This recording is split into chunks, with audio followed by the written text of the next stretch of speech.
ทีมดิแข่งกันทีมทีมทีมไป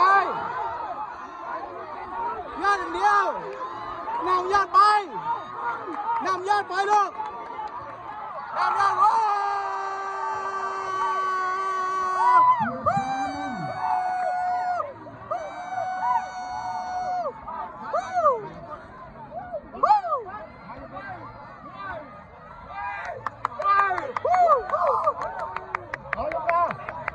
นิ่งๆไว้ลูกไม่ต้องรีบ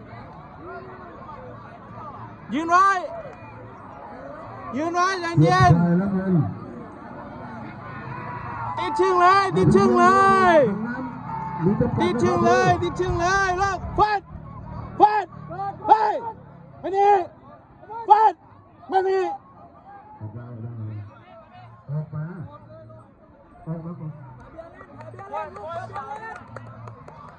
ลำเลยเร็วลำลูกเร็วเราใช้กติกา3 คนนะครับลำลูกลำเร็วท่านผู้เคารพถึงเป็นกิจกรรมกุศลแต่เราใช้กติกา3 คนเราทำน้ำจมอย่างเดียวนะครับขบแล้ว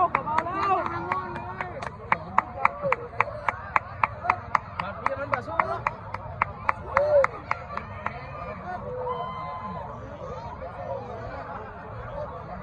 ออกแล้วมันติด